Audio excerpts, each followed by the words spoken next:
Hey there YouTube, I'm Yukitsu, this is Yukitsu Times, welcome to my channel, welcome to Don't Starve. We're gonna spotlight the character Warly. He's the chef of the game, essentially.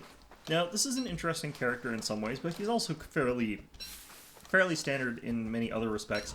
So if we look at him in the early game, he's got like 250 as a stamina bar, which is very, very large. He's got your sort of typical sanity and health meters, so nothing special as far as that goes. You'll notice, though, that I start off with a backpack, and not only does he start off with a backpack, but he actually starts off with a specific type of backpack that actually refrigerates food, essentially. It's a great place to put your ingredients while you're running around exploring. Now, this character is one that relies very, very heavily on Crockpot and Crockpot recipe knowledge, which I don't have. I don't go through the wiki and look up recipes. I don't really know how to cook a lot of the recipes in this game. This is going to depend highly on your playstyle, whether you like this character or not.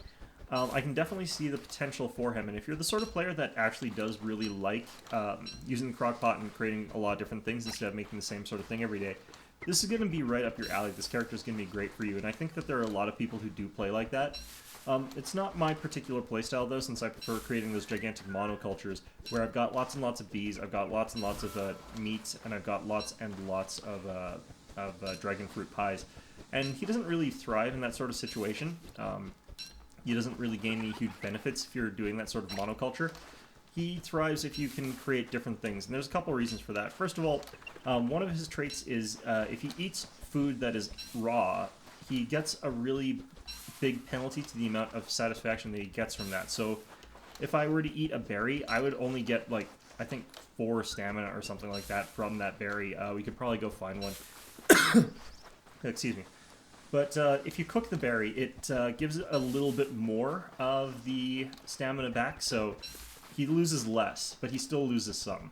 Now, if he takes a bunch of berries and makes a recipe with it in the Crockpot, he gains a huge bonus to the amount of stamina that he gets back, and also health and sanity. In fact, you get diminished health and sanity as well as diminished stamina.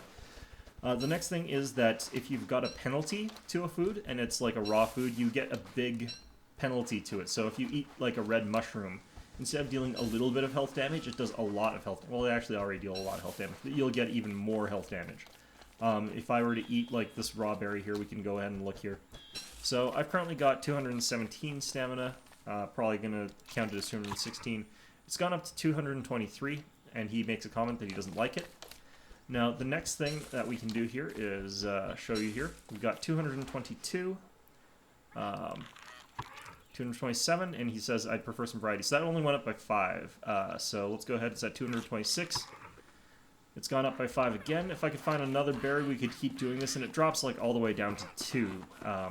So the next thing about him is that the more you eat the same thing, no matter what it is, whether it's cooked in the Crockpot, whether it's cooked over a fire, whether it's raw, the less effective it becomes for him. So you need to have a varied diet with this guy, otherwise he gets bored and it stops satiating his hunger.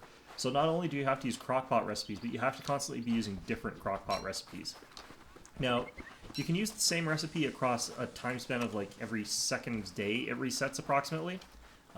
So if you are making stuff, you just wait an extra little bit, you just have something else for the time being, and then once 2 days have passed, you can go ahead and just eat whatever it was you were eating. Only one of them, though, of course, so that is the problem. Now, this is why it's not really my type of character. I don't know that many Crockpot recipes, and I don't really want to learn a whole load of them, because a lot of them are kind of bad. But this character really thrives on having that knowledge of tons and tons of Crockpot recipes, because not only does it let you restore more stamina more quickly with him, but as well, when you're sort of like wandering around the islands and stuff like that, that's where his portable Crockpot, which is his last sort of benefit here, really comes to shine. So we can just drop his Crockpot down at any given moment here, and you can see that it's just a Crockpot, essentially, once it's been put down. It works exactly the same way, except I can pick it back up. You can stick stuff in there, and it does the same sort of thing as a Crockpot would. And this saves him some time and resources in having to make a Crockpot, but you only end up making one Crockpot. So if I were to compare him to Wolani, I think that the surfboard's a much more interesting and meaningful item to have, but of course, this guy's backpack is an incredibly impactful and meaningful thing to have. Because the food gets stored in this is basically the same as being in a refrigerator, you've basically got the ability to be a mobile fridge, and that is a pretty huge bonus, especially for a character that does need that variety of food, that diversity of food. because it lets him sort of run around while still maintaining that bonus to his stamina gain by picking up lots and lots of different types of food, and they won't spoil immediately, it won't spoil as quickly, so it lets him last out there a little bit longer. And it also lets you pack it up full of stuff before you go on an expedition. If you're going somewhere where you think, you know, maybe I'm not going to be able to find very good food while I'm out there, so maybe I should just really pack it up with waffles or something like that.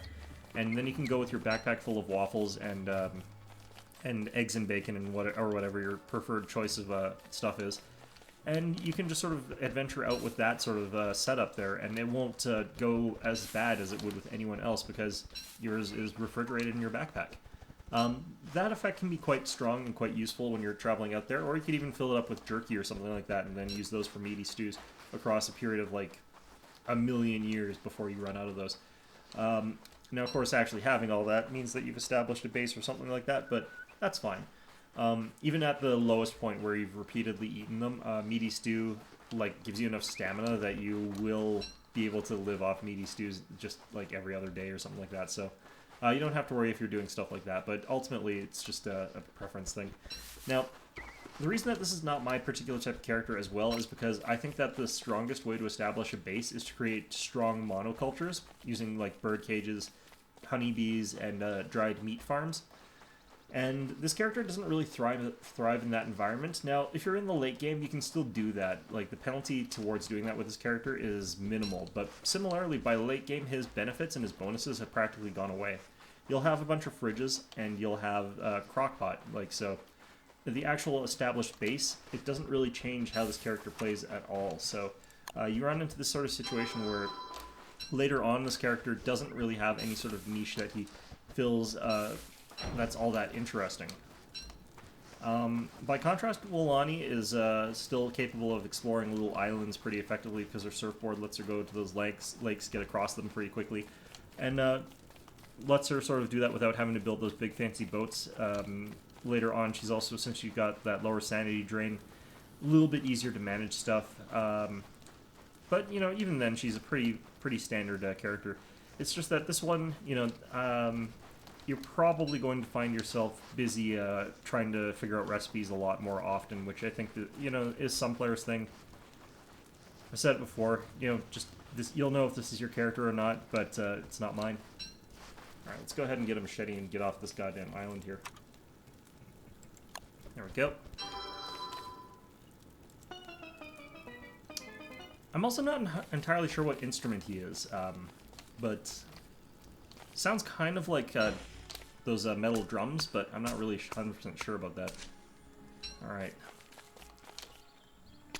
Now, as far as actual islandy things, he doesn't have any bonuses for that, so if you're on the water, he's just the same as everybody else. What makes him unique in Shipwrecked is that fact that he can collect those ingredients from all the different islands and transport them safely back to his home base, and he can also go ahead and use his Crockpot and gain those big beefy meals across other provinces or islands. So it lets him travel much longer distances than any other character could without having to rely on both jerky and scavenge, because other characters, as you travel further and further afield, have to really scavenge for their food in a way that this character doesn't, and I think that really sort of does help out with his exploration phase of this game. And I think that because of that, you know, he can be actually... Oh, Jesus. Okay, we had like a weird staticky sound burst that occasionally has been happening with my microphone set. I'm not 100% sure why that's been happening, and it's been really, really bad for me, but let's see if we can't find a spot where we can build this raft here. Oh. There we go. Alright, let's jump on there and get going. So, yeah, once we get across to another island, we'll be able to set up our portable crockpot. We'll be able to continue gathering ingredients in our chef bag. And hopefully be able to live the high life on one of these tropical paradise islands with its glut of natural resources. And like, that is one of the things that makes him somewhat viable in Shipwrecked, is that he does have that sort of edge in terms of collecting all those ingredients, because there are so many on these islands that are just really good food. Like, actual starvation is not a huge concern in Shipwrecked, in my opinion. If you were to compare it to other games, like if you were to compare it to just vanilla Don't Starve, or Don't Starve Together or something like that, like starvation is a very real concern in those ones in some situations. especially with certain playstyles. But for this character in Shipwrecked, you're never really going to go that hungry. You can just always find food wherever you go. The waves in this place are kind of obnoxious for this, but see if we can get around. No. There we go. Waves are crashing against the shoals there. There we go. Alright. You still do need to do the normal base building stuff, though, with this character, just like you do with every other character. It really is important for you to have a base established that you can get your chimenea up, so that you can get your teepee up or whatever to prevent the rain from just drizzling down on your head and just screwing you completely over. Yeah, you can tell he's not necessarily actually that comfortable on the water. So this is a character, I think, that just does things mostly the normal way, but has a little bit of an edge when he's out and about, a little bit of a disadvantage when he's setting up his base, when he's going for that sort of established base camp. Just because he can't do monocultures very effectively, or he's incentivized to not make monocultures. He's very reliant on different ways of making food, and it kind of hurts his ability to store food up. He also consumes more food than other characters, if I recall correctly. It seems like he burns through calories faster than other people, but I might be wrong about that. Alright, so looks like it's going to be hard to find a clear passage to one of the other islands around here. We might end up just having to stake out through the wide blue yonder and end up getting potentially lost at sea. After playing with the surfboard, like, it feels so bad being out in the ocean and having to, like, stand still to use a torch in the middle of the night. It also feels bad that my lungs are collapsing, but, you know, that's a different issue.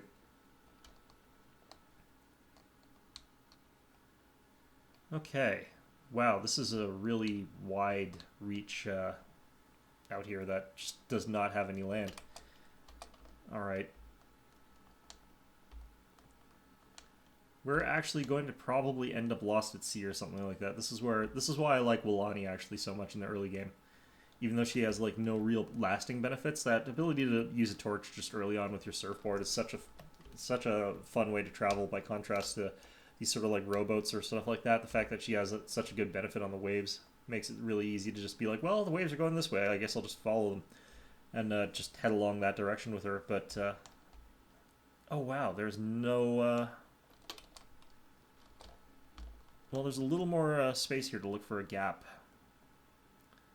But it really does look like there is no passage. This must be it.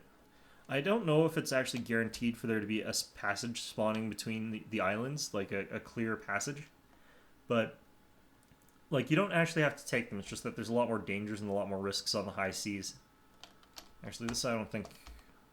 Yeah, no, okay, I guess we're heading into the high seas. Great. Fantastic. Loving it. Okay.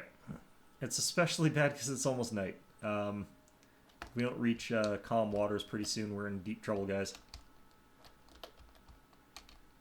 Alright, let's just follow the path this way and see what happens. We might get killed here just because of my recklessness here. But not being able to find like a second island by day 2 is kind of bad in a lot of ways. Alright, perfect. So it looks like we found another island of some sort over here just in the nick of time. That is just really, really cutting it close. Alright, so let's show you guys his mechanic for... Gonna need a fire tonight. Let's show you his mechanic for his crockpot here. You can plant it over here like this.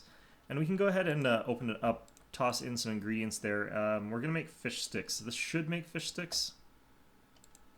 There we go. So that should work, that recipe, I think. I think you can also just chuck like a stick and 3 kelp in there to get ratatouille, so we'll try that as well. We should probably get some coconuts while we're here. Just because like we could also do with a little bit more wood. We don't have that much. I'm going to start getting bonked in the head by coconuts, but that's fine. There we go. He doesn't need palm leaves as much as other characters do. Like other characters don't need them that badly at all, but you use it for that early game backpack, which is really good. And he doesn't need the early game backpack, so it's kind of a different thing for him. Different story, just a little bit. Figured out eventually how to open those stupid coconuts. He used the machete to do it. Personally, I would not use a machete. Alright, so we ate the fish sticks.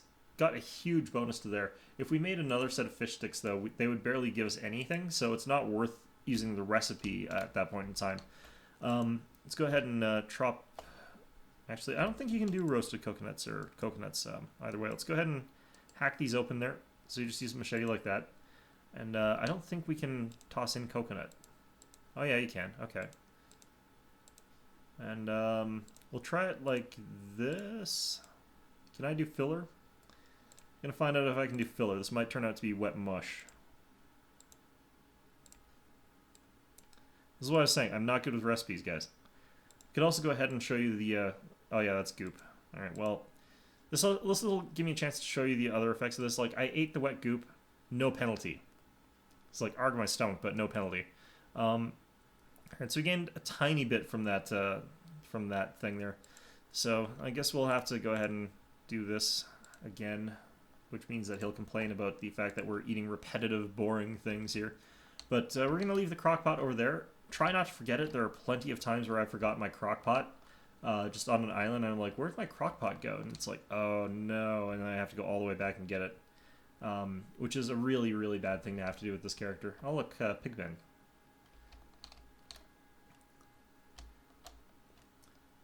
I think that ultimately this character is one of those ones that's a little bit superfluous, because even when you've got the ability to crockpot just on any island whatsoever, pretty much every character in the game so far can just survive on any island, because there's so much food, it's so plentiful that you can just shove like coconuts in your face and gain back quite a good amount of stamina that way. If you're this character, you can't do that, and you have to stop, use the crockpot. It slows you down, I think, a little bit unnecessarily.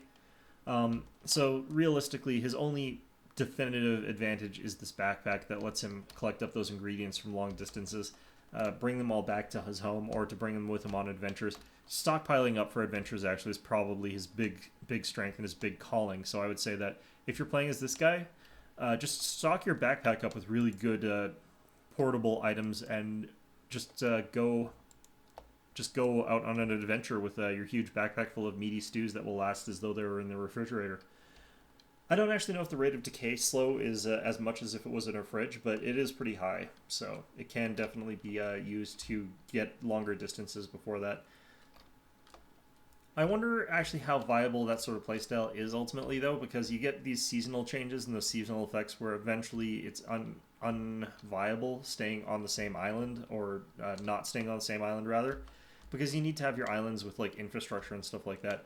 One of the things that I might consider doing in one playthrough is just like having weight islands, like just dropping a chimenea and a lean-to and a lightning rod on a bunch of different islands, although that would be very expensive, dropping lightning rods on different islands, but it's kind of necessary just because lightning strikes seem to be very, very prevalent. But I feel like if you did that with this character, but if you were doing that with this character, you could just drop a crockpot everywhere with other characters. It would be a lot of extra resources, but I mean, it would not be so much that it would be worse than sticking around to create the other stuff.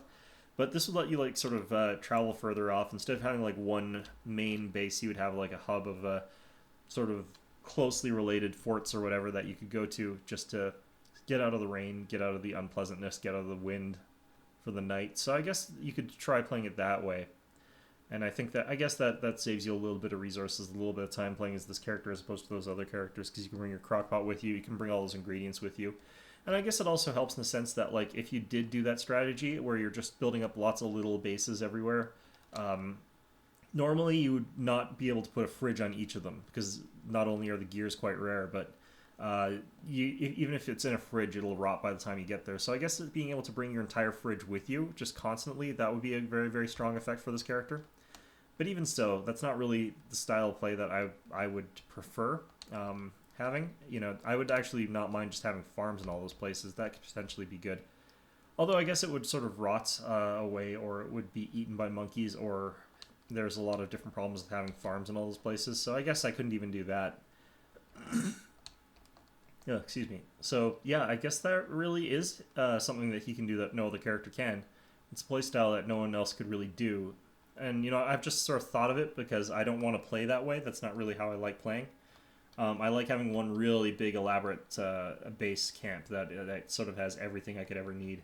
But I can definitely understand living a sort of more free lifestyle, just sort of going around places more freely and living like that. That would be potentially very, very good for some people. So that's Warly. Not exactly my kind of character, but one that has a lot of possibilities and a lot of interesting things that he could potentially do. If you want to look up those recipes, I'm imagining they're on the wiki. I'm pretty sure I've only accidentally made one. And, like, I tried the recipe again with a different character to double check and make sure, but it definitely was, like, I think it was crepes. I'm pretty sure that he's the only one that can make those. I'm assuming there must be some other recipes that only he can make, but I don't know what they are. So if you really, really want to know what those are without exploring, I highly recommend just using the wiki. It'll have that sort of information. It's pretty good for having that kind of information consistently. But, yeah, personally, I don't use it, so I don't know what the recipes are, which is why I'm so terrible at using the Crockpot in this game. But, yeah, I say give it a shot. Give this character a shot and see if it fits your style. And if it does, all the more power to you.